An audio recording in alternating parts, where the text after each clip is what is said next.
এতদিন আমার সঙ্গী হয়ে আমার উপরে নির্ভরশীল হতে পারোনি গোবিন্দ। যে আমার উপরে নির্ভরশীল হতে পারে না, যে আমাকে ভরসা করে না, আমি তার মুখ দর্শন করি না। দয়াময়, আমি কি কোনো ভুল করেছি? না না, তুমি কোনো ভুল করনি। শোনো গোবিন্দ, আজ আমি বুঝেছি তুমি সব কিছু ত্যাগ করে আমার সঙ্গী হয়েছো ঠিকই, সঞ্চয় বাসনা তোমার মন থেকে এখনো যায়নি। তুমি সঞ্চয়ী, তাই আজ থেকে আমি তোমায় ত্যাগ করলাম না। না দয়াময়, আমি মানছি আমি সঞ্চয় করেছি, কিন্তু আমি তো আমার নিজের জন্য করিনি, আমি তো আমার সুখের জন্য করিনি। সঞ্চয় যদি করেও থাকি সে তো তোমার জন্য করেছি। এতে যদি আমার অপরাধ হয়, তুমি তো পতিত পাবন গৌরহরি, আমাকে তুমি ক্ষমা করে দাও দয়াময়। আমি তোমায় ছেড়ে থাকতে পারবো না প্রভু, তুমি নিজে গুণে আমায় কৃপা করো, আর কোনোদিন এমন কাজ করবো না দয়াময়। তুমি তোমার চরণে আমায় ঠাই দাও, তুমি আমায় ফেলে চলে যেও না। আমি কি নিয়ে থাকবো গৌরহরি? চরণটা জড়িয়ে ধরেছি, কিন্তু কোনো কথাই শুনছেন না গৌরহরি। একটাই অপরাধ বাবা, সঞ্চয়। শোনো গোবিন্দ, যে আমাকে ভালোবেসে আমার উপরে নির্ভরশীল হতে পারে না, যে সঞ্চয় করে, আমি তার মুখ দর্শন করি না। আমি মনে করি আজ থেকে তোমার মুখ দর্শন করা আমার উচিত নয়। ভক্ত, আর দেরি না, চলো এখনই গোবিন্দকে ফেলে রেখে আমরা এই অপ্রদীপ থেকে চলে যাব। না না দয়াময়, চরণটা জড়িয়ে ধরেছি, আমি তোমায় যেতে দেব না, আমি তোমায় যেতে দেব না দয়াময়। তুমি পতি পাবন হরি,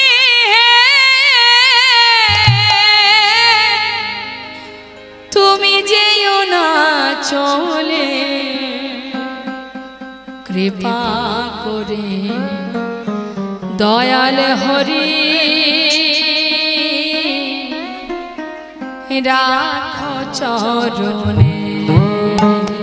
একবার কৃপা করে দয়াল হরি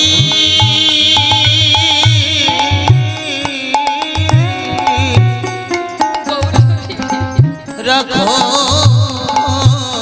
চরণে।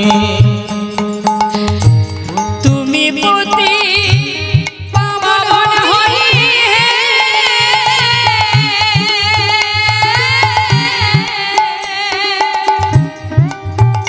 তুমি যেও না চলে, কৃপা করে দয়াল হরি রাখো চরণে। শুনেছি তুমি নাকি দয়াল শিরোমণি, দয়ামা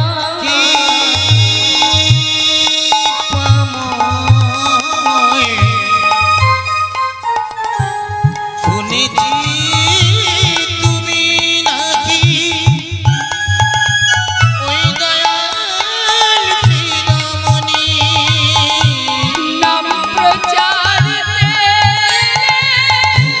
তুমি প্রেমের খনি ঠাকুর, তুমি প্রেমের খনি ঠাকুর, তুমি প্রেমের খনি। দিবানিশি রই আমি তোমার শরণে। দিবানিশি রই আমি তোমারি শরণে। কৃপা করে দয়াল হরি রাখো চরণে। গৌরী হে, কৃপা করে দয়াল হরি রাখো চরণে। একবার কৃপা করে দয়া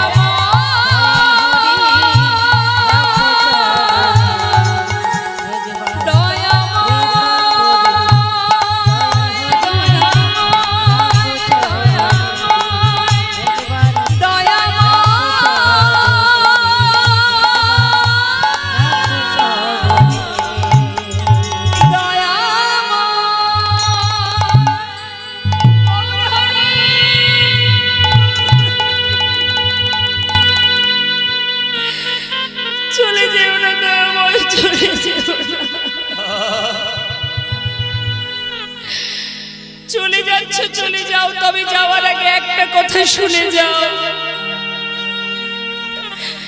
যদি মনে প্রাণে আমি তোমায় ভালোবেসে থাকি, যদি আমার বলতে সর্বস্ব তোমার চরণে সঁপে দিয়ে থাকি, আজ তুমি আমায় ফেলে চলে যাচ্ছ তো?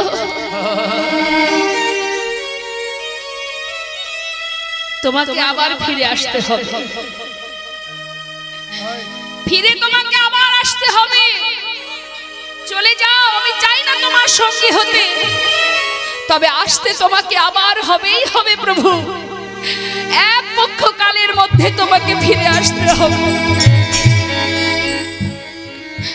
অগ্রদ্বীপের মাটিতে দাঁড়িয়ে গোবিন্দ ঘোষ প্রতিজ্ঞাবদ্ধ হলেন, ফিরে তোমায় আসতেই হবে। একমাত্র ভক্তই পারে জোর খাটাতে ভগবানের কাছে। চলে গেল প্রভু, চলে গেলেন। এদিকে বাবা যে কিনা সর্বক্ষণ গৌরহরির কাছে থেকে তার সঙ্গ লাভ করে গেছে, হঠাৎ করে তাকে যদি ঘরে বন্দী করে রাখা হয়, আর কি তার মন বসে? পাড়াপড়শি দেখছে, তাই তো, এ তো আমাদের পাড়ার ছেলে গোবিন্দ ঘোষ, পথে বসে কাঁদছে। সবাই মিলে তাকে ধরে তার ঘরে পৌঁছে দিয়েছে। কিন্তু বাবা ঘরের মধ্যে বসে বসে কাঁদছে। দেখতে দেখতে একদিন, দুদিন, 3 দিন হতে হতে 13 দিন হয়ে গেল, গৌরহরি এলো না। পারছে না, আর পারছে না ভক্ত নিজেকে ধরে রাখতে। কি করে রাখবে সে?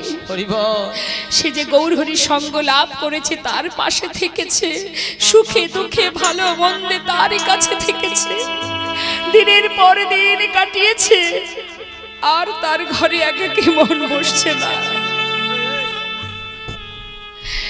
এদিকে বাবা ঘরের মধ্যে বসে বসে একদিন দুদিন করতে করতে যখন 13 দিন হয়ে গেল, 13 দিন পর গোবিন্দ ঘোষ নিজেকে ত্যাগ করার জন্য যাচ্ছে গঙ্গার জলে। কিন্তু মা, প্রকৃত যদি কেউ ভগবানকে ভালোবাসে, তার কি মৃত্যু হয় গো? অগ্রদ্বীপের গঙ্গার ঘাটে যাচ্ছে প্রাণ বিসর্জন করবে বলে, আর এদিকে বাবা রামকেলিতে, মালদায় রামকেলিতে মহাপ্রভু ভক্তগণকে নিয়ে নাম করতে করতে হঠাৎ তার স্মরণে এলো যে গোবিন্দ ঘোষ জলে ডুবে মরতে চলেছে। তিনি দেরি না করে একটা কোষ্ঠী পাথর জলে ভাসিয়ে দিলেন, আর সেই পাথরটা ভাসতে ভাসতে এসে পৌঁছালো ওই অগ্রদ্বীপের ঘাটে। আর এদিকে ভক্ত গোবিন্দ ঘোষ গৌর নাম স্মরণ করতে করতে জলে নামছে। যত জলে নামছে বাবা, ততই পাথরটা এসে তার গায়ে লাগছে, আবার সেটাকে দূরে সরিয়ে দিচ্ছে। যত এগিয়ে যাচ্ছে আবার এসে পাথরটা গায়ে লাগছে, বারবার এসে অঙ্গে লাগছে বলে সেটাকে ধরে নিয়ে তীরে উঠে আবর্জনার মধ্যে ছুঁড়ে ফেলে দিল।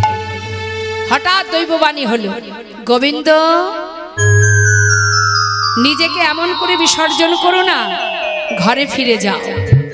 চারিদিকে তাকিয়ে দেখছে, কে কে কথা বলছে, আমি দেখতে পাচ্ছি না কেন।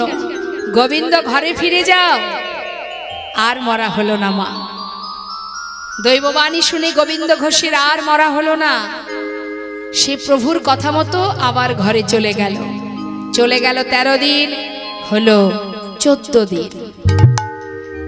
14 দিন যখন হলো, ওই যে ভক্ত বলেছিল 15 দিনের মধ্যে, মানে এক পক্ষ কালের মধ্যে আসতে হবে, ভক্তের কতটা জোর দেখুন। ভক্তের ডাকে ভগবান সাড়া দেয়, এটাই তার প্রমাণ। 15 দিন হবার একদিন আগেই প্রভু আমার ভক্তদের নিয়ে আবার সেই রামকেলি থেকে ফিরে ওই অগ্রদ্বীপে গোবিন্দ ঘোষের ঘরের সামনে দাঁড়ালেন। গোবিন্দ, কে? দরজা খোলো, দেখো কে। গোবিন্দ ঘোষ যেই না দরজা খুলেছে, দেখছে গৌরহরি ছুটে গিয়ে চরণটা জড়িয়ে ধরেছে। এসেছো দয়াময়, আমি আর পারছি না গৌরহরি, আর পারছি না। কথা দাও আমাকে, তুমি আর কখনো ত্যাগ করবে না, আমি তোমায় ছেড়ে থাকতে পারবো না দয়াময়, কথা দাও। শান্ত হও, কথা দিলাম। তোমাকে আমার কাছ থেকে আর কখনো দূরে সরাবো না। কিন্তু গোবিন্দ, একটা কথা জিজ্ঞাসা করি, গঙ্গার জলে ডুবে মরতে গিয়েছিলে কেন? প্রভু, আমি যে পারছিলাম না, তোমাকে ছাড়া থাকতে পারবো না, তাই নিজেকে ত্যাগ করছিলাম। সেখানে কিছু পেয়েছিলে? পেয়েছিলাম একটা পোড়া কাষ্ঠ। পোড়া কাষ্ঠ? গোবিন্দ, যাও তো, শিগগিরই নিয়ে এসো। ছুটতে ছুটতে গঙ্গার পাড়ে গিয়ে সেই পোড়া কাষ্ঠটাকে হাতে তুলে দেখছি, কি এ তো পোড়া কাষ্ঠ নয়, কোষ্ঠী পাথর। গায়ে লেখা আছে আবার কৃষ্ণ নাম। ঘরে ফিরে এসে প্রভুর হাতে যেই না দিল, প্রভু বলেন, শোনো গোবিন্দ, আমি যে আসবো তার বার্তা আমি অনেক আগেই পাঠিয়েছিলাম, তুমি বুঝতে পারোনি।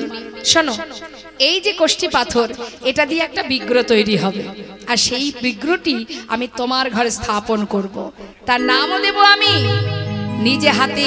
প্রভু আমার সেই বিগ্রহকে স্থাপন করে প্রাণ প্রতিষ্ঠা করে তার নাম দিলেন গোপীনাথ। নাম হলো গোপীনাথ। শোনো গোবিন্দ, প্রতিদিন ভিক্ষা করবে, যা পাবে সঞ্চয় করে রাখবে না, পুরোটাই গোপীনাথের সেবায় দেবে। আরো বলি, শোনো, তোমার তো একা একা ঘর ভালো লাগবে না, তাই তুমি একটা বিবাহ করবে। এত পরীক্ষার পরেও মা এখনো পর্যন্ত ক্ষমা হলো না, এবার সংসার দিচ্ছে। সংসার দিয়ে দেখছে যে ভক্ত সংসার পেয়ে আমাকে ভুলে যায় কিনা। যেই না প্রভু বললেন যে তুমি বিবাহ করবে, গোবিন্দ ঘোষ বললেন, প্রভু এ তুমি কি বলছো? হ্যাঁ গোবিন্দ, তোমরা দুজনে গোপীনাথের সেবা দেবে, আর এই যে বিগ্রহ স্থাপন করলাম, এই বিগ্রহের নাম গোপীনাথ। আর এই যে গোপীনাথ আর আমি, আমাদের এই দুটো দেহ একই দেহ। যে ব্যক্তি অন্ধ, তার কাছে আয়না দিয়ে কোনো লাভ আছে? আয়নায় কি সে তার মুখ দেখতে পাবে মা? অর্থাৎ যত দামি আয়নাই হোক না কেন, অন্ধ ব্যক্তির কাছে আয়নার কোনো মূল্য হয় না। ঠিক তেমন যার ভিতরে পাণ্ডিত্য আছে, পাণ্ডিত্যের সাথে সাথে যদি মনের মধ্যে অহংকার থাকে, সেখানে তো আমার গোবিন্দ থাকবে না। হ্যাঁ, সেখানে ভগবান থাকবে না। চারিবেদ ষড়দর্শন পড়িয়া যে জন, সে যদি গৌরঙ্গ নাহি ভজে, বৃথা তার অধ্যয়ন। বৃথা তার অধ্যয়ন লোচন বিহীন জন, দর্পণে অন্ধে কিবা কাজে। অন্ধ ব্যক্তির কাছে যেমন আয়নার কোনো মূল্য হয় না, যতই তোমার মধ্যে পাণ্ডিত্য থাকুক, যদি তোমার মধ্যে দীনতা না থাকে, তোমার ওই পাণ্ডিত্য, তোমার ওই বিদ্যা অধ্যয়ন সবই অন্ধ ব্যক্তির ন্যায়। নিতাই গৌর হরি বল। সবে বৃথা। একটা দামি রত্ন যদি আপনি কামারশালায় নিয়ে যান, সে কি তার মূল্য বুঝবে? তাহলে দামি রত্নটা একমাত্র সোনার দোকানে বা যেখানে দামি দামি রত্ন বিক্রি হয়, সেখানে নিয়ে গেলে তারা দেখলে বুঝবে যে এটার দাম কেমন বা এটা কি জিনিস। কিন্তু কামারশালায় গেলে তো বুঝবে না যে এই রত্নটা কি। তাই মাগো, তোমার মধ্যে পাণ্ডিত্যের দরকার নেই, যদি শুদ্ধ ভক্তি থাকে তাতেই ভগবান কৃপা লাভ করা যায়। তার একটা প্রমাণ আপনাদের একটু দিই বাবা, শোনো।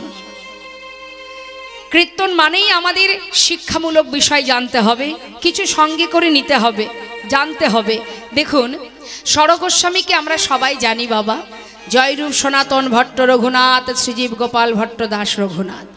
এই যে ষড়গোস্বামী মা, তারা কিন্তু সবাই অর্থশালী ছিলেন, বড় বড় জমিদার ছিলেন সেই সময়ে। কিন্তু বাবা, এত সুখ স্বাচ্ছন্দ্য ফেলে দিয়ে, একটা ছিন্ন বসন পরিধান করে, তারা এত সুখ ফেলে রেখে, এত অর্থ ধন সম্পদ সব ফেলে দিয়ে কেন বৃন্দাবনে চলে গেল? হ্যাঁ, দাঁড়ান, ফোনে কথাটা হয়ে যাক, তারপরে কীর্তন হবে। হয়েছে কীর্তন। নিতাই গৌর হরি বল। পা দুটো ছড়িয়ে বসে ফোনে কার সঙ্গে আমার ঠাকুমা গল্প করেই যাচ্ছে। নিতাই গৌর হরি বল। এত জোরে জোরে বলছে, অর্ধেক কথা আমি শুনতে পাচ্ছি। এটা পরে হবে তো, গল্প পরে হবে, এখন নয়। একটু শুনুন, ষড়গোস্বামীর নামটা একটু বলুন তো মা। পিছনে জিজ্ঞাসা করছে, কি রে? আমি এখানে এত গল্প কেন? আমাকে পছন্দ হচ্ছে না? আমার সাথে একটু গল্প করুন। আমি তো 2-3 ঘন্টার জন্য এসেছি, এখন আমার সাথে গল্প হবে, পরে ফোনে গল্প হবে। নিতাই গৌর হরি বল। তা বাবা, এই ষড়গোস্বামীর মধ্যে এক গোস্বামী যার নাম রঘুনাথ দাস গোস্বামী, একটু মন দিয়ে শুনবেন। এই রঘুনাথ দাস গোস্বামী মা, যার নিবাস, যদি আমরা বর্ধমান থেকে নৈহাটির দিকে যাই, মাঝখানে একটা স্টেশন আছে যার নাম বাবা আদি সপ্তগ্রাম। ব্যান্ডেলের আগের স্টপেজ, আগের স্টেশন, ব্যান্ডেলের আগের স্টেশন আদি সপ্তগ্রাম। ওই আদি সপ্তগ্রামে গোবর্ধন দাস, যিনি ছিলেন জমিদার, তারই ছেলে এই রঘুনাথ দাস। এখন ছেলে যখন জন্ম নিল, তখন বাবার মনে আনন্দ যে আমার এই বিষয় সম্পদ, আমার বংশ রক্ষা করার জন্য কৃপা করে ভগবান একটা পুত্র সন্তান দিয়েছে। আমরা সবাই যেমন আনন্দ পাই, এখন গোবর্ধন দাস সন্তানকে কাছে পেয়ে বড় আনন্দ। ছেলেকে সমস্ত বিষয় সম্পদ, জমিদারি যা কিছু আছে ছেলের উপরে সঁপে দেবে, এটাই তার মনে চিন্তা ভাবনা। ছেলেকে একটু একটু করে বড় করছে। কিন্তু মা, তার মনের একটা বাসনা ছিল যে আমরা যেমন ভগবানকে ভালোবাসি, আমার সন্তানের যেন কৃষ্ণপদে মতিগতি থাকে। তা ভগবানের চরণে মতিগতি করাতে গেলে জেনে রাখবেন সকলেই, এখানে যত ভক্ত আছেন, ভগবানের প্রতি যদি ভক্তি ভালোবাসা আনতে হয় সন্তানের, তাহলে সন্তানকে ঘরের মধ্যে রেখে দিলে কোনোদিন ভক্তি তৈরি হবে না। ভক্তি যদি হৃদয় মাঝে যদি ভক্তি তৈরি করাতেই হয়, তাহলে তাকে এই সাধুর বাজারে আনতে হবে, এই ভক্ত সঙ্গ করাতে হবে, সাধুগুরু বৈষ্ণবের চরণধুলি অঙ্গে মাখাতে হবে, কৃষ্ণ কথা হরি কথা শ্রবণ করাতে হবে। তা বাবা, প্রতিদিন গোবর্ধনের স্ত্রী ওই ছোট্ট পুত্রকে নিয়ে যেখানে সাধু সঙ্গ এবং ভাগবত কথা হয় নিয়ে যায়। প্রতি রাত্রেই ছোট্ট ছেলে মায়ের কোলে বসে, এই যে বাচ্চা দুটো বসে আছে আপনাদের কোলে, এরা তো কিচ্ছু বোঝে না, কিন্তু তথাপি ওরা দেখছে যেখানে কীর্তন হচ্ছে। তো মাগো, ঠিক তেমন যখন রঘুনাথ দাসের জ্ঞান বুদ্ধি হয়নি, তখন থেকে মায়ের কোলে বসে বসে ভাগবত কথা শ্রবণ করে। আর ঘরে ফেরার সময় সাধুগুরু বৈষ্ণবের চরণধুলি তার অঙ্গে মাখিয়ে ঘরে নিয়ে যায়। এই করতে করতে ছেলে একটু একটু করে বড় হচ্ছে। যখন একটু বড় হয়েছে মা, তখন সেই শিশু মায়ের কোলে বসে দেখছে যে পাশাপাশি যত সাধুগুরু বৈষ্ণব আছে কৃষ্ণ নাম শ্রবণ করে একে অপরকে জড়িয়ে ধরে আলিঙ্গন করছে, কৃষ্ণ কৃষ্ণ বলে কাঁদছে, ধুলাই গড়াগড়ি দিচ্ছে। সে কীর্তনের কিছু বুঝুক বা না বুঝুক, সাধুগুরু বৈষ্ণবকে দেখে অবাক দৃষ্টিতে তাকিয়ে মনে মনে ভাবে যে ওই কৃষ্ণ নাম শ্রবণ করে সবাই কেন এমন করে জড়িয়ে ধরে কাঁদছে, ধুলাই গড়াগড়ি দিচ্ছে, কেন কেন এমন করছে এরা? এটা তার মনে প্রশ্ন জাগলো। এইভাবে ছেলে আরেকটু যখন বড় হলো, সাধুর বাজারে বসে দেখছে কত ভক্ত কৃষ্ণ কৃষ্ণ বলে নয়নের জলে বুক ভাসিয়ে কাঁদছে। ছেলের যখন একটু জ্ঞান বুদ্ধি হলো, সে মনে মনে চিন্তা করছে, বাবা, কে সেই মানুষটি যার কথা শুনে জগতের জীব এমন পাগল হয়ে যায়? কে সেই মানুষটি যাকে চোখে দেখা যায় না, শুধু তার কথা শোনার জন্য জগতের জীব সকলে এইভাবে কৃষ্ণ কৃষ্ণ বলে কাঁদে? আজ আপনারা এখানে বসে আছেন মা, যার কথা শোনার জন্য এখানে এসেছেন, তাকে কি কখনো চোখে দেখেছেন? তাহলে শুধু শ্রবণ করার জন্য আপনারা এসেছেন? কতটা ভালোবেসেছেন তাকে, যার কারণে এখানে ছুটে এসেছেন দুটো কৃষ্ণ কথা শ্রবণ করার জন্য। এটাই তার মনের প্রশ্ন। যাকে চোখে দেখা যায় না, তার জন্য জগতের জীব কেন এত পাগল? মনে মনে চিন্তা করছে, যার রূপের কথা এত মধুর, যার গুণের কথা এত মধুর, যার মধুর কথা শ্রবণ করে জীব ধুলাই গড়াগড়ি দেয়, আমি যদি সেই মানুষটাকে সাক্ষাৎ দর্শন করতে পারতাম, হরি বল হরি বল। এটাই তার মনের বাসনা মা, যার কথা শিশুকাল থেকে শুধু শ্রবণ করেছি, আজ আমরা তাকে সাক্ষাৎ দেখতে চাই। এই তার মনে বাসনা। আর এই বাসনা নিয়ে ছেলে যখন পরিপূর্ণ যৌবন বয়স, ছেলে পথের পাগল হয়ে গেল। পথে পথে ঘুরে কৃষ্ণ কৃষ্ণ বলে গোবর্ধন দাস চিন্তায় পড়ে গেল, কি সর্বনাশ! ছেলেকে কৃষ্ণ পদে মতিগতি করাতে গিয়ে ছেলে তো দেখছি পথের পাগল হয়ে গেল। ছেলে যদি এইভাবে পথে পথে কৃষ্ণ কৃষ্ণ বলে ঘুরে বেড়ায়, আমার এই গোটা রাজ্য, এই বিষয় ধন সম্পদ কে রক্ষা করবে? কি করে ছেলেকে বেঁধে রাখা যায়? চিন্তায় পড়ে গেল গোবর্ধন দাস। গ্রামের যারা সম্মানীয় গণ্যমান্য আছেন তাদেরকে ডেকে জিজ্ঞাসা করলেন, তোমরা আমাকে উপায় বলো। আমার ছেলে যে শিশুকাল থেকে কৃষ্ণ নাম শুনতে শুনতে আজ আমার ছেলে পথের পাগল, বলো আমি কেমন করে আমার সন্তানকে ঘরে বেঁধে রাখবো? ও ছাড়া যে আমার আর কেউ নেই। সবাই মিলে চিন্তা ভাবনা করে একটা সিদ্ধান্ত দিলেন যে দেখো, যার হৃদয় মাঝে কৃষ্ণ প্রেম জেগে উঠেছে তাকে ধরে রাখা বড় কঠিন। তোমার শেষ চেষ্টা, জানি না এটা সফল হবে কিনা, তবে চেষ্টা করে দেখতে পারো। তুমি এক কাজ করো, তুমি তোমার সন্তানকে বিবাহ দিয়ে দাও। অনেক সময় দেখা যায় ভালোবাসা, স্ত্রীর ভালোবাসাতে হয়তো তোমার সন্তান ঘরে বাধা পড়তেও পারে। হরি বল। যে জন মনে প্রাণে গোবিন্দকে নিজের করে নিয়েছে, ভালোবেসে ফেলেছে বাবা, এই মায়ার সংসারের কোনো বাধাই কি তাকে আর আটকে রাখতে পারে গো? বেশি দেরি না করে গোবর্ধন দাস এক সুকন্যার সন্ধান পেল। শুভ দিন দেখে তার পুত্রের সঙ্গে সেই কন্যার বিবাহ দিলেন। বিবাহের পর নতুন বৌমাকে নিয়ে আর ছেলেকে নিয়ে গোবর্ধন দাস ঘরে ফিরে এলো। বিবাহের পরের দিনকে কি বলা হয় মা? কি বলে? কালরাত্রি, হয়তো এদিকে জানি না হয় কিনা, কালরাত্রি হয় না? সেই কালরাত্রি যেদিন বাবা, মানে বিবাহের পরের দিন, সেই দিন শ্বশুর মশাই বৌমাকে ডাকছে, মা এদিকে এসো, তোমাকে আমার ঘরের বৌমা করেছি কেন জানো মা? ছোটবেলা থেকে আমার ছেলে এমন একটা মানুষের কথা শ্রবণ করেছে, যার জন্য আজ আমার ছেলে পথে পথে পাগলের মতো ঘুরে বেড়ায়। আমি চাই তুমি তোমার ভালোবাসা দিয়ে আমার ছেলেটাকে আমার কোলে ধরে রেখো মা। কথা দাও, পারবে তো? বাবা আমি চেষ্টা করব। বেশ, চলে গেল বাবা কাল রাত্রি। পরের দিন এলো ফুলশয্যা রাত। ফুলশয্যা রাত্রে বসে রঘুনাথ দাস নয়নের জলে বুক ভাসিয়ে কাঁদছে। হরি বল হরি বল। রঘুনাথকে কাঁদতে দেখে তার স্ত্রী সরজু বলছে, স্বামী আজ তোমার চোখে জল কেন?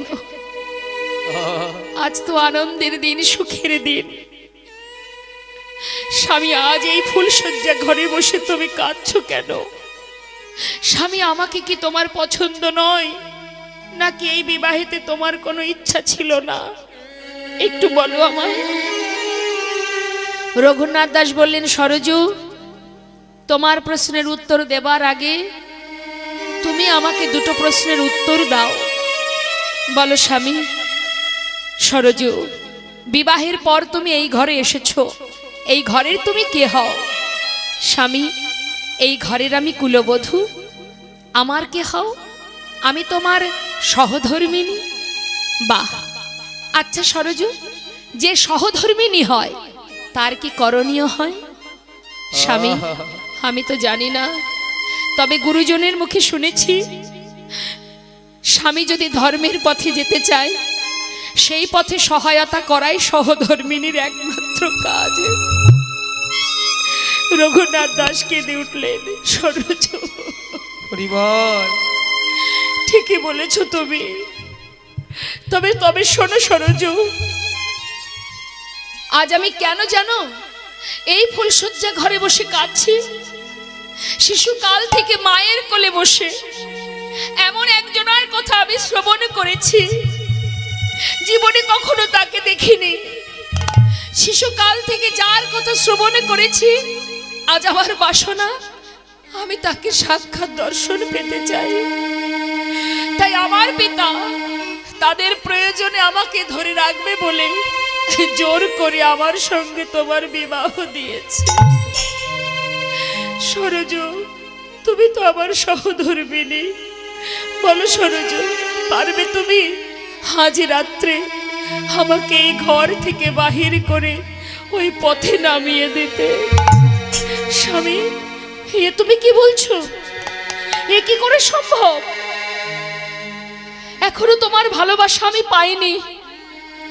আজই আমার জীবনের প্রথম দিন, তুমি আমার জীবন থেকে চলে যেতে চাইছো কেন স্বামী? একদিকে শ্বশুরের বাক্য, মা তোমার ভালোবাসা দিয়ে ছেলেটাকে ঘরে রেখো, একদিকে শ্বশুরের স্বামীর কথা, আমাকে বিদায় দাও। আমি কোন পথে যাব? কি করা উচিত আমার? ঘরে বসে বসে কাঁদতে কাঁদতে সেই সরোজি স্থির করলেন, স্বামী, এই জগতে সবার কথা অমান্য করা যায়, শ্বশুরের কথাও অমান্য করা যায়, কিন্তু স্বামীর বাক্য লঙ্ঘন করা যায় না। তাই তুমি আমার হাত ধরো, আমি জনমের মতো তোমাকে পথের নামিয়ে দিয়ে আসি। সরজু, পারবে তুমি? পারবো। সরজুর হাত ধরে রঘুনাথ দাস পথের বাহিরে এসে দাঁড়ালো। পথে দাঁড়িয়ে চরণটা জড়িয়ে ধরলেন সরজু। স্বামী, তোমার হৃদয় মাঝে যে কৃষ্ণ প্রেম, এই যে পবিত্র, এই যে শুদ্ধ, আর এই শুদ্ধ প্রেম একদিন তোমাকে গোবিন্দের চরণে পৌঁছে দেবেই দেবে। হরি বল, হরি বল। তাই স্বামী, তোমার কাছে আমার একটা বাসনা, আজই আমার জীবনে প্রথম দিন, আজই আমার জীবনে শেষ দিন। তোমার কাছে আমি আর কিচ্ছু চাই না স্বামী। তুমি যে পথে চলেছ, যাকে পাবার জন্য, যদি কোনোদিন তার দেখা তুমি পাও স্বামী, শুধু সেই দিনের জন্য, একটি বারের জন্য এই অভাগিনী রে একবার করো শরণ। এই অভাগিনী রে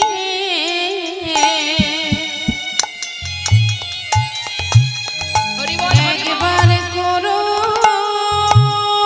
শরণ। যেদিন পাবে তুমি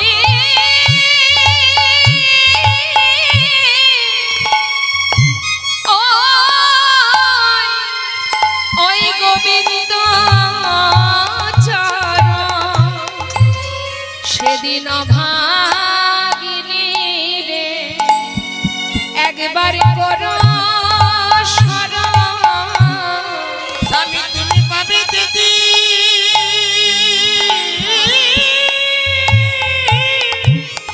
হরি বল, হরি বল। তোমার গোবিন্দের চরণ। সেদিন পাবে, সেদিন একবার করো শরণ। যেদিন পাবে তুমি গোবিন্দ স্বামী গো, চরণ। তোমার কাছে আমার এই নিবেদন। সেদিনই অভাগিনী রে করো শরণ। সেদিন পাবে তুমি গোবিন্দের চরণ। সেদিনই অভাগিনীকে করো শরণ। যেদিন বিদায় গৌর, হরি বল, হরি বল। গোবিন্দের চরণ। অভাগিনীকে করো শরণ। যেদিন পাবে তুমি গোবিন্দের চরণ। অভাগিনীকে করো শরণ। এই অভাগিনীকে একবার করো শরণ। শুধু অর্থ থাকলেই হবে না বাবা, কর্ম যদি ভালো থাকে তবেই ভগবানের প্রিয় ভক্ত হওয়া যায়। তাই আমাদের চিন্তা ভাবনাটাকে যদি সঠিক পথে নিয়ে যাওয়া যায়, আমাদের রতিমতি যদি কৃষ্ণ পদে থাকে, একদিন নিশ্চয়ই আমরাও, আপনারা এখানে যত ভক্ত আছেন সকলের ঘরেই ভগবান আছে। হৃদয় মাঝে যেদিন কৃষ্ণ ভক্তি জাগরিত হবে, সেদিন নিশ্চয়ই আপনিও এমন সুন্দর হরিবাসর, ভক্ত সমাগম, সাধুগুরু বৈষ্ণবের সেবা করতে পারবেন। তো আজ যে লীলা আমরা আস্বাদন করব,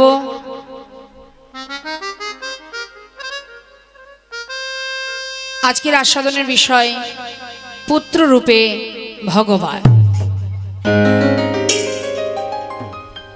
কিভাবে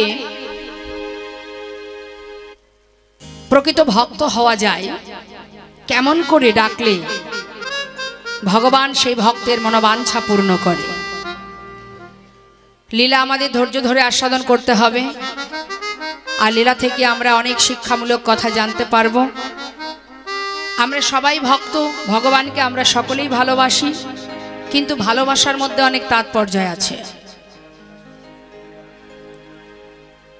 তা যেই গৃহ মাঝে আজ আমরা সকলে এসেছি, আশীর্বাদ করবেন। এই গৃহের মা বাবা আছেন, তার সন্তানেরা আছেন এবং কন্যা আছে, সকল আত্মীয় পরিজন আছে। সকলের হৃদয় মাঝে যেন কৃষ্ণ প্রেম, ভগবান কৃপা করে কৃষ্ণ ভক্তি দান করেন, এবং এইভাবে যেন জীবনে শেষ দিন পর্যন্ত ভগবত সেবা, ভক্ত সেবা দিতে পারে। হরিবল গৌর, হরিবল হরিবল। সন্তানের মতো সন্তান যদি একটাও হয় মা, কোনো কোনো মায়ের 5টি সন্তান, 7টি পুত্র সন্তান, তথাপিও দেখুন সেই মায়ের এক মুঠো অন্ন জোগাড় করবার জন্য তাদের ভাইয়ে ভাইয়ে দ্বন্দ্ব বেঁধে যায়। মায়ের দায়িত্ব কে নেবে, বাবা মার দায়িত্ব কে নেবে, এই নিয়ে ভাইয়ে ভাইয়ে মারামারি কাটাকাটি হয়।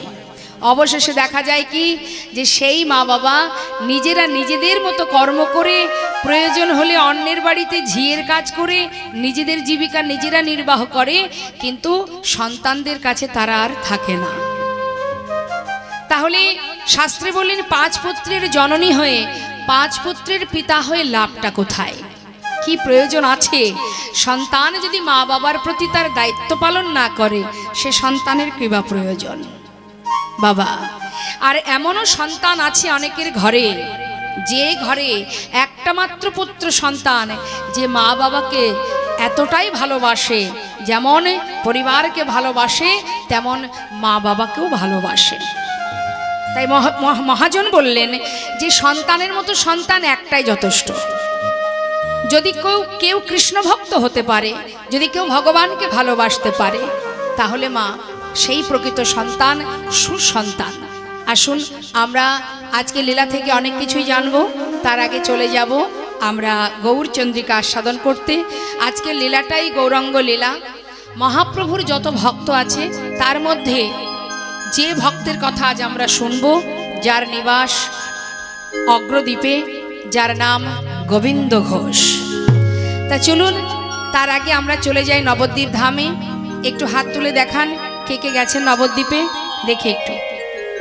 হরিবল হরিবল। নিতাই গৌর হরিবল। খুব ভালো কথা, একেবারে গরম গরম ঘুরে এসেছেন, 2 মাস আগে গেছেন। বাহ, খুব ভালো, খুব ভালো, ভাগ্য ভালো, তাড়াতাড়ি গিয়েছেন। এরপরে যদি আর যেতে না পারতেন, তাই না? যাক, গৌর হরি কৃপা হয়েছে, আবারও হোক, আবারও যান। নিতাই গৌর হরিবল। তা চলুন যাই নবদ্বীপ ধামে, আমরা গৌর চরণে প্রণাম জানিয়ে আসি। সবাই মিলে উলুধ্বনি হরিধ্বনি করে একবার নিতাই গৌরের জয়ধ্বনি করবেন। হরিবল হরিবল, নিতাই গৌর হরিবল। কলিঘোর তিমির গোরা শিল জগজন ধর্ম কর্ম রহদূর। কলিঘোর তিমির, তিমির কথার অর্থ হচ্ছে বাবা অন্ধকার, আর ঘোর কথার অর্থ ঘন। আমাদের এই ঘোর কলিযুগে 84 লক্ষ জনী ভ্রমণ করে যে কৃষ্ণ ভজনের মানব দেহটা আমরা লাভ করেছি, যে কথা বলে এসেছিলাম সে কথা ভুলে গিয়ে, সেই প্রতিশ্রুতির কথা ভুলে গিয়ে আমরা সকলে ভগবানের চরণের দাস না হয়ে সকলে মায়ার দাস হয়ে বসে আছি। বৈষ্ণব মহাজন বললেন, হে কলির জীব, হে কলির কাম অন্ধ জ্ঞান অন্ধ জীব, সময় চলে গেলে আর পাবে না। সময় করিয়া পত্রী ধরিয়া যেবা চলে দ্রুত গতি, সময়ের শেষে অনায়াসে সে যেন চলে যায় আপন বাসতে। এখন আছি, একটু পরে নাও থাকতে পারি। আমরা জানি না আমাদের কতটুকু আয়ু আছে, সময় কতটুকু আছে। হরিবল হরিবল। সময় কারোর বন্ধু নয়, সময় কারোর জন্য অপেক্ষা করবে না। সময়ের কাজ যদি সময় থাকতে না করি, সময় চলে গেলে অসময়ে আর কিছুই হবে না। তাই আমাদের কি করণীয়, কি আমাদের করা উচিত, আর আমরা কি করে চলেছি। শাস্ত্রে বললেন, তুম কাহা সে আয়ে হো আর যাওগি কাহা, ইতনা দিল বিচার লো বাস হো গয়া ভজন। কি তোমার কর্তব্য, কি তোমার পরিচয়, তোমার আসল ঠিকানা কোথায়, তুমি যাবে কোথায়, জানা আছে কি মা? কোথায় আপনাদের ঠিকানা বলতে পারবেন? বাড়ি কোথায় আপনার? ও মা আমার দিকে তাকান। আচ্ছা আপনি বলুন, আপনার বাড়ি কোথায়? হ্যাঁ, অশ্বিনীপুর, হুগলি জেলা, কানাইপুরে। আচ্ছা, তাহলে আপনার বাড়ি কানাইপুর, মানে আপনার ঠিকানা কানাইপুর, তাই তো? বর্তমান ঠিকানা, তাই তো? হ্যাঁ। এর আগে আপনি কোথায় ছিলেন? এখানেই তো লুকিয়ে আছে বাবা। আমরা যে জ্ঞান অন্ধ জীব, আমরা যে সকলেই অজ্ঞানতার অন্ধকারে ডুবে আছি, এটাই তার প্রমাণ। কত বোকা দেখুন আমরা। কেউ যদি ঠিকানা জিজ্ঞাসা করে, আমরা সঙ্গে সঙ্গে আমাদের যা যা প্রমাণপত্র আছে, আধার কার্ড দেখিয়ে দিই, এই দেখুন আমার ঠিকানা, তাই তো মা? তাহলে কানাইপুরে এখন আছেন, যখন মারা যাবেন তখন কি কানাইপুরেই থাকবেন? তাহলে আপনার বাড়ি এখানে কি করে হলো বলুন? আদেও এটা কি আমার ঠিকানা? আদেও কি এটা আমার বাড়ি? না।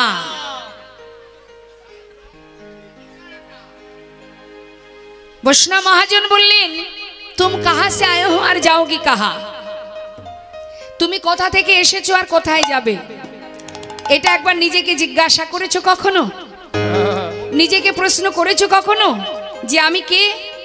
আমি যখন এসেছিলাম এই পৃথিবীতে কোথা থেকে এসেছি, আবার যখন চলে যাব কোথায় যাব? এই প্রশ্নটা নিজেকে জিজ্ঞাসা করো। যখন তুমি নিজেকে জিজ্ঞাসা করবে, তখনই তুমি খুঁজে পাবে যে কি তোমার করণীয় আর তুমি কি করছো। নিতাই গৌর হরিবল হরিবল। সংসার জীবনে যা কিছু করছি এগুলো অনিত্য বাবা, নিত্য নয়।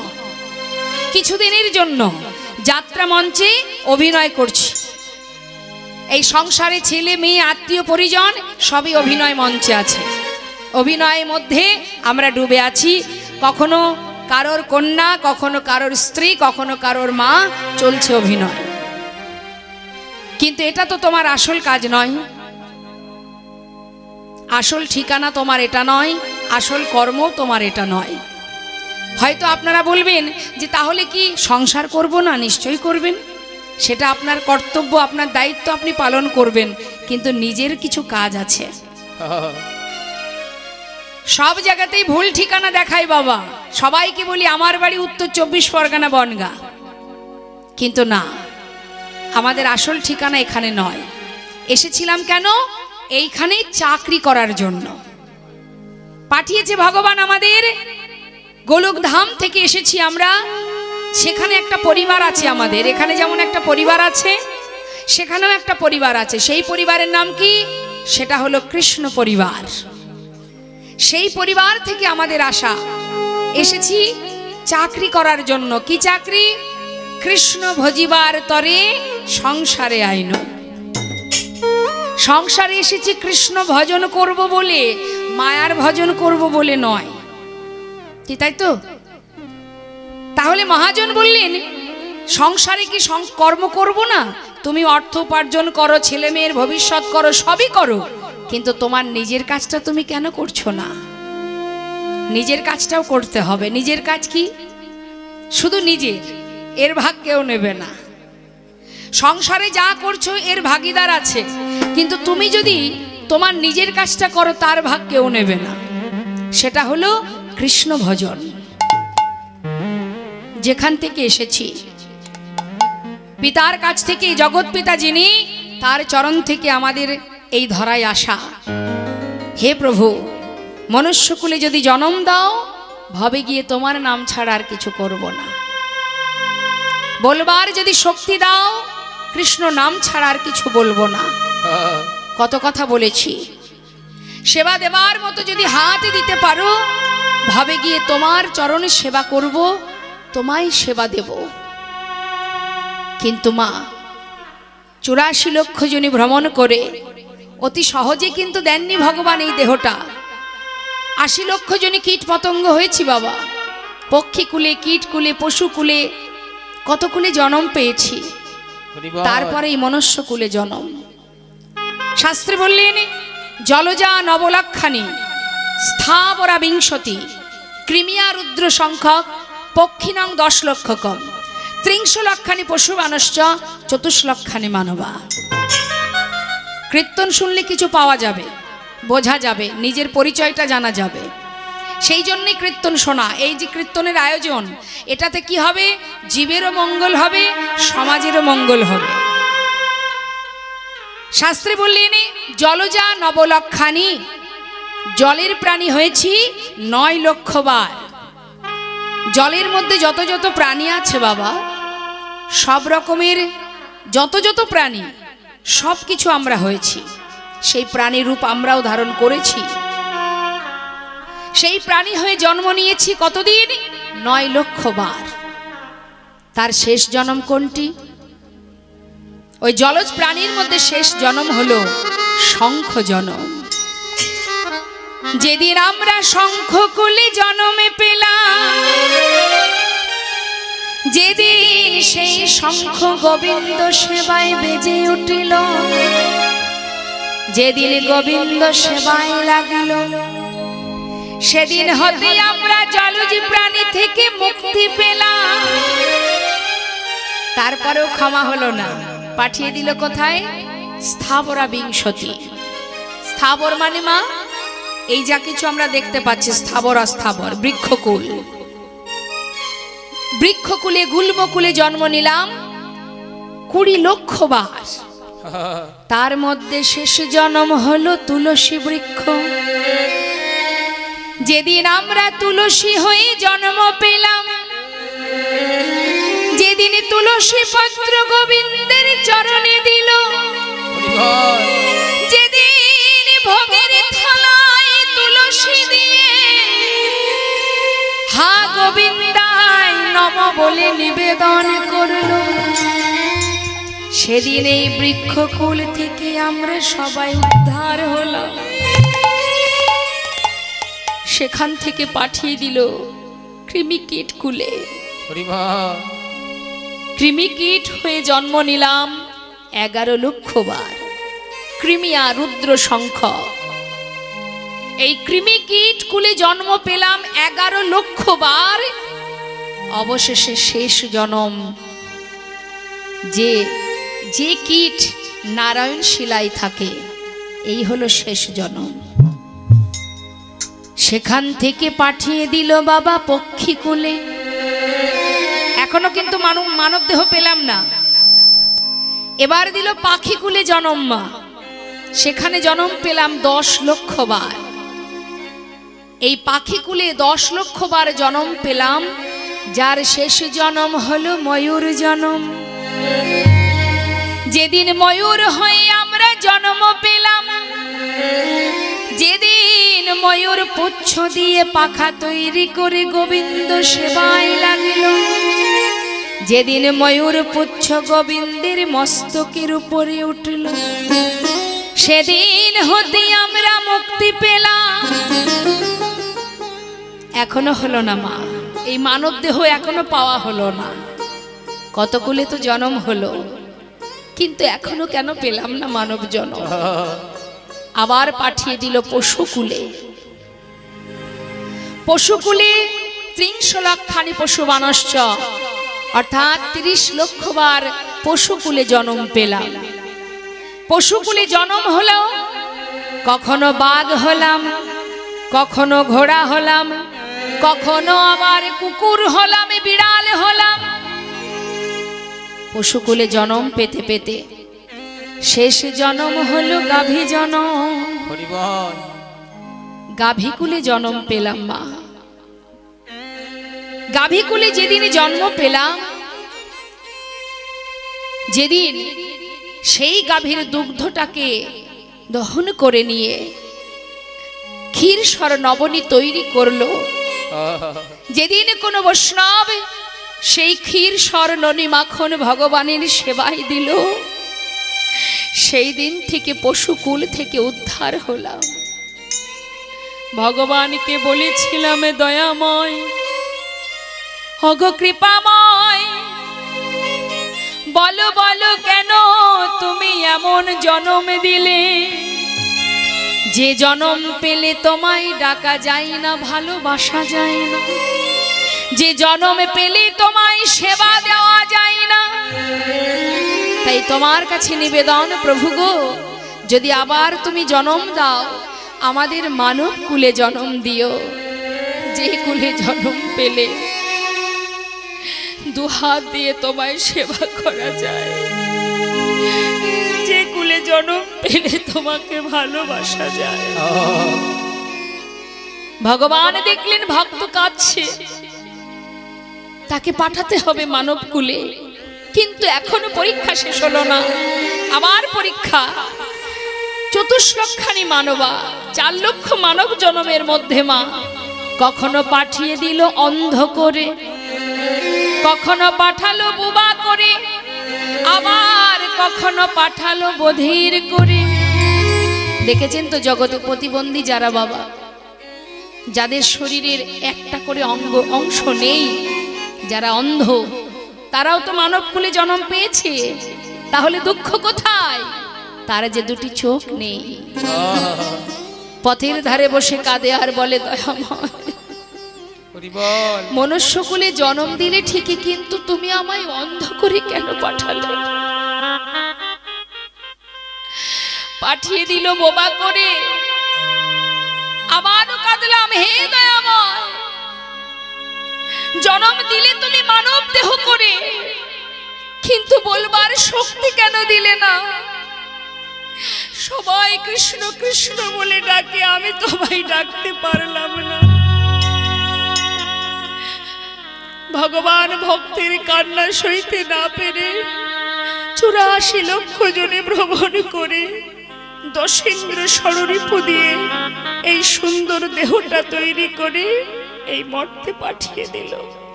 যা, তবে দেখিস, যে কথা দিয়েছিলি আমায়, ভবে গিয়ে মায়ার জালে আবদ্ধ হয়ে যেন আমায় যে কথা দিয়েছিলি সেই প্রতিশ্রুতিটা ভুলে যাস না।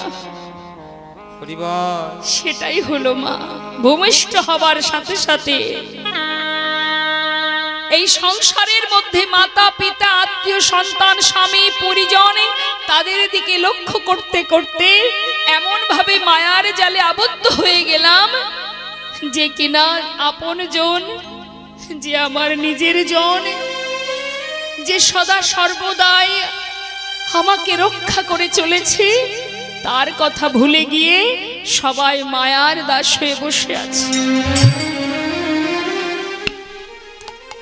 তাই তো করুণাময় গৌরহরি দেখলেন, কলিহত জীব যে কথা দিয়েছিল আমায়, তারা তো মায়ার সংসারে গিয়ে মায়ার জীব হয়ে আজ তারা সব ভুলে গেছে। এদেরকে কেমন করে আমি উদ্ধার করব? তাই তিনি সহজ উপায় দিলেন, হে জীব, সময় তোদের হাতে বেশি নেই, অল্প সময়ের মধ্যে কি করে গোবিন্দ চরণ লাভ করতে পারবি সে উপায় আমি তোদের দিয়ে গেলাম। সেটা কি না, এই কলিযুগে উদ্ধারের জন্য একটাই রাস্তা, একটাই পথ, সেটা হলো হরিনাম সংকীর্তন, মহামন্ত্র।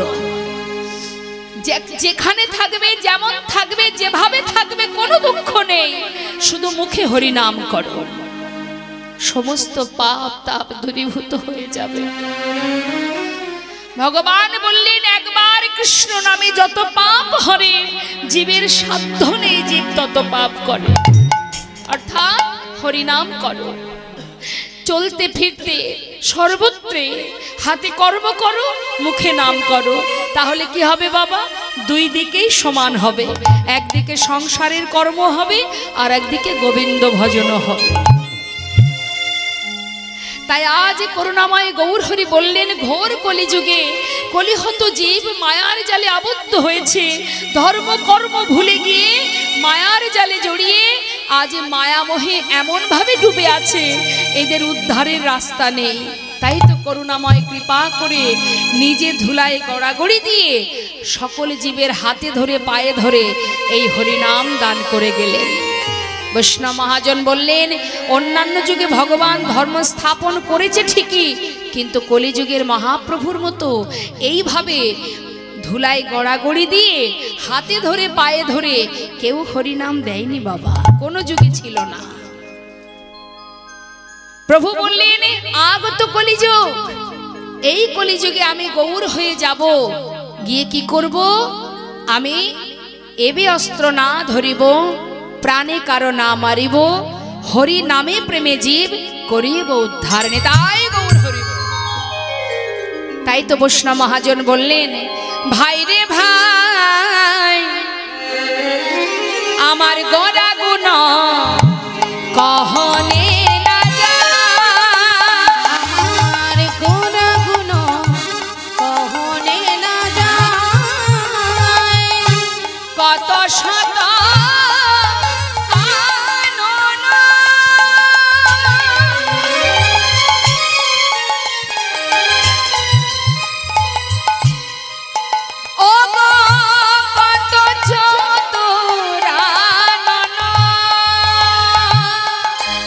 কত শত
চতুর্মুখ ব্রহ্মা বললেন যে ব্রহ্মা চার বদনে গোরা গুণের কথা বলে শেষ করতে পারে না, যিনি দেবর্ষি নারদ বিনা যন্ত্রে নাম করে আজও তিনি নামের অন্ত খুঁজে পাননি, আর সেই ভগবানের মহিমা আমি বলবো কত। মহাজন বললেন আমি আর বলবো কত, আমার তো একটা বদন, সে কি বলে শেষ করা যায়? আহা সত্য কথা, যুগ যুগ ধরে বললেও শেষ হবে না মা, এমনই দয়াল প্রেমময় আমার গৌর সুন্দর প্রভু আমার।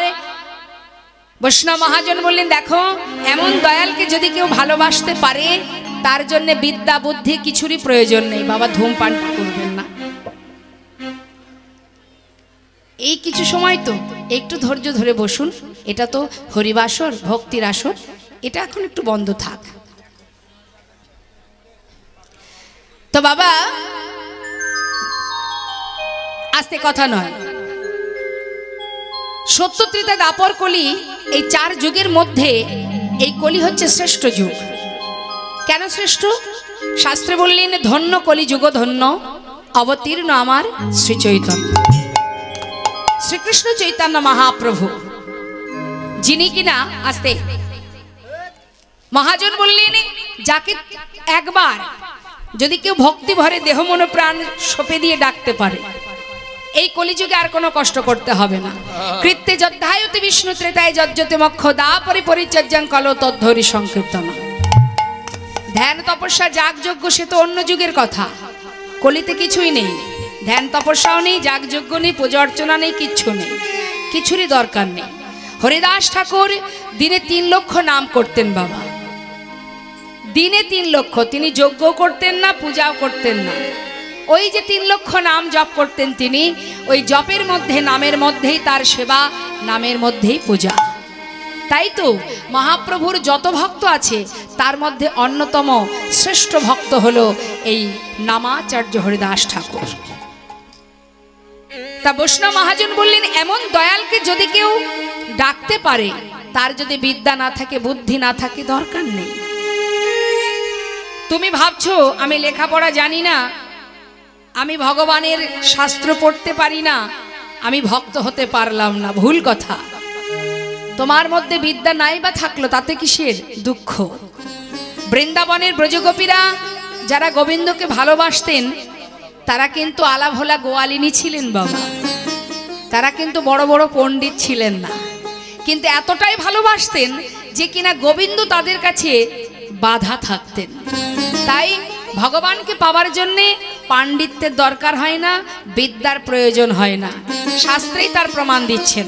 দেখুন কি বলছে, চারি বেদে সর দর্শন পড়িয়াছে যে জন, চারি বেদে সর দর্শন পড়িয়াছে যে এই ঘর কলিকালে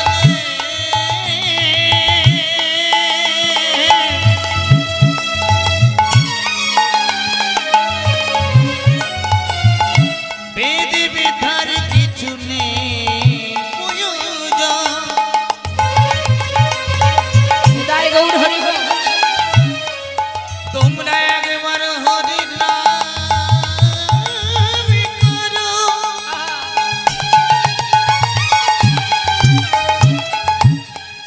তোমাদের কিতাবে জ্বালা আর রবে না।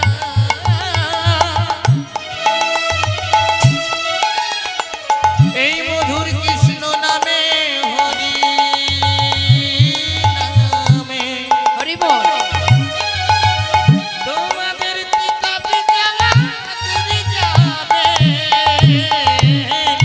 চারি বেদে সর দর্শন পড়িয়াছে যে জন, সে যদি গৌরাঙ্গ নাহি ভজে, সে যদি গৌরাঙ্গ নাহি ভজে, ওই বৃথাটা অধ্যয়ন লোচনবিহীন ওই নভিধাতার অধ্যায় লোচনবিহীন দর্পণে অন্ধে কি বাতা, দর্পণে অন্ধে কি বাঁকা, ওই দর্পণে অন্ধে জীবন। শোনো শোনো, দর্পণে তার কাজ কি আছে, ওই দর্পণে তার কাজ কি আছে, দর্পণে তার কাজ কি আছে, দর্পণে তার কাজ কি আছে, যারে দুটি নয়ন অন্ধ, দর্পণে তার কাজ কি আছে। চারি দুটি নয়ন অন্ধ, তার দর্পণে কাজ কি আছে। আহা দর্পণে দর্পণে অন্ধে কি বাঁকা, ওই দর্পণে অন্ধে জীবন। তাই বাবা কোনো শাস্ত্র দিয়ে কোনো বিচার দিয়ে পাণ্ডিত্য দিয়ে ভগবানকে লাভ করা যায় না, তার জন্য চাই অন্তরে শুদ্ধ ভক্তি। জয় রাধে। আজ বৈষ্ণব মহাজন বললেন, হে জীব বেদ বিদ্যা দুহ কিছু নাহি জানত, বেদ বিদ্যা দুহ কিছু নাহি জানো। ওগো সে যদি গৌরঙ্গ করে সার, আর সে যদি গৌরাঙ্গ করে সার, ঠাকুর নয়নানন্দেতে ভরে সেই তো সকলেই জানে। নয়নানন্দে ভরে সেই তো সকলেই জানে। সর্বসিদ্ধি করতালে তার। হরি হরি গৌর হরি বল হরি বল। ওই না সারি বসতি করো তলে তার। ওগো কিছুই জানতে লাগে ও না, তার কিছুই জানতে লাগে না। না না কিছুই জানতে লাগে না, ও তার কিছুই জানতে লাগে না। যে জন গৌর চরণ সার করেছে তার কিছু জানতে লাগে না। সার করেছে এ সংসারকে অসার ভেবে নিতাই গৌর হরি বল। সারকে অসার ভেবে ওর চরণ শেষ করেছে ওটা তার। কিছুই জানতে লাগে না। আর সর্বসিদ্ধি সর্বসিদ্ধি করতালে তার। ওই না সারি বসতি করো তলে তার। সর্বসিদ্ধি করতলে তার, যে জন গৌর চরণকে সার করতে পারে। আসুন, এত সময় আমরা গৌর কথা শ্রবণ করলাম, এবার আমরা লীলা কথায় চলে যাব। আর লীলা কথায় যাবার আগে সবাই মিলে একবার একটা গৌরের ভজন শ্রবণ করে নেব। নিতাই গৌর হরি বল। খুব একটা ঠান্ডা নেই, আছে কি? পৌষ মাস বলে তো মনে হচ্ছে না। হ্যাঁ, খুব সুন্দর, তাই না? হ্যাঁ, একবার হাত তুলে মায়েরা সবাই একবার দিকে হাত তুলুন। এদিকে বাবা সবাই একবার হাত তুলতে হবে। হরি বল নিতাই গৌর হরি বল। সুরধ্বনি সবাই মিলে হাত তুলে সুরধ্বনির কিনারায় সোনার নূপুর দিয়া পায়, আচ্ছা নাচে না গরি গো সুন্দর গৌরঙ্গরা। ওই সুরধ্বনির কিনারায় সোনার বুদিয়া পায়, নাচে না গরি গো সুন্দর গৌরাঙ্গরা। ওই সুরধ্বনির কিনারায় সোনার পুদিয়া পায়, নাচে না করি গো সুন্দর গৌরাঙ্গরায়। সুন্দর আহা সুন্দর, ওই দেখো সুন্দর গৌরঙ্গরায়, না গরি গো সুন্দর গৌরঙ্গরায়। ওই না সুরধ্বনির কিনারায় সোনার বুদিয়া পায়, নাচে না গরি গো সুন্দর গৌরাঙ্গরা।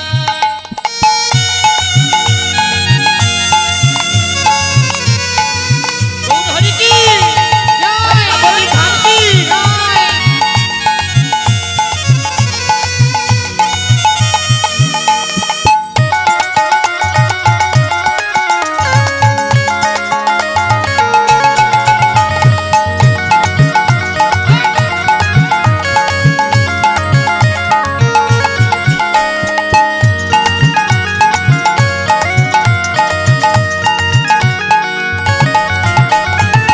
সুন্দর কপালে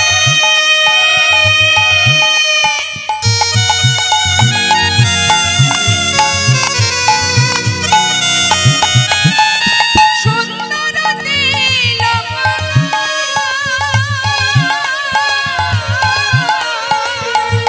ওই সুন্দর কপালে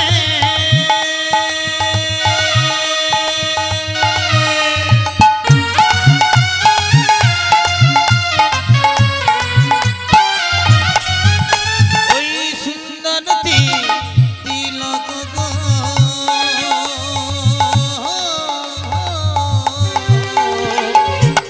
এই তো জগতে সুন্দর, যার অঙ্গে দামি বসনও নেই, দামি অলঙ্কারও নেই। আমরা কিসে সুন্দর?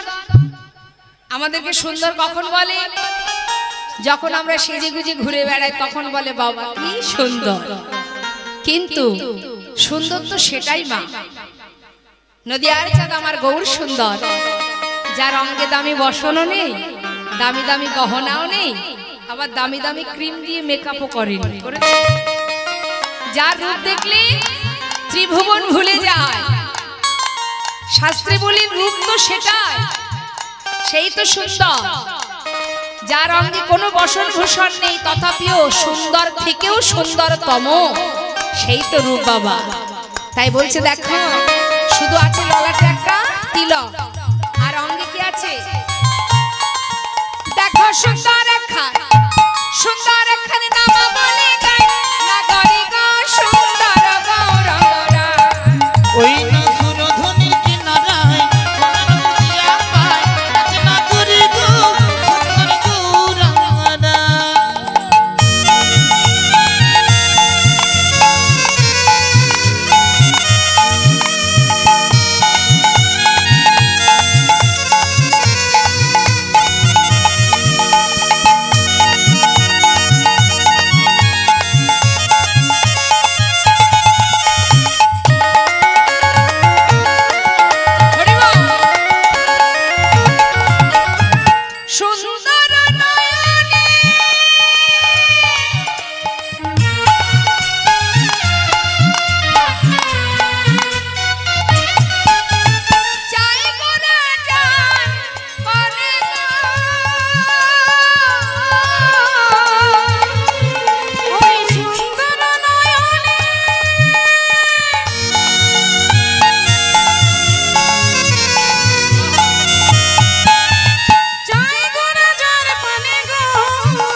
যদি কারোর দিকে নয়ন রাখে,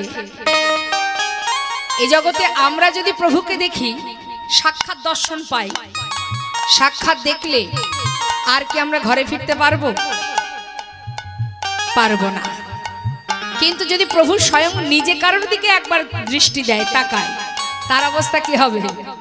ও তার দেহ ছাইরা, আচ্ছা এই দেহ ছাইরা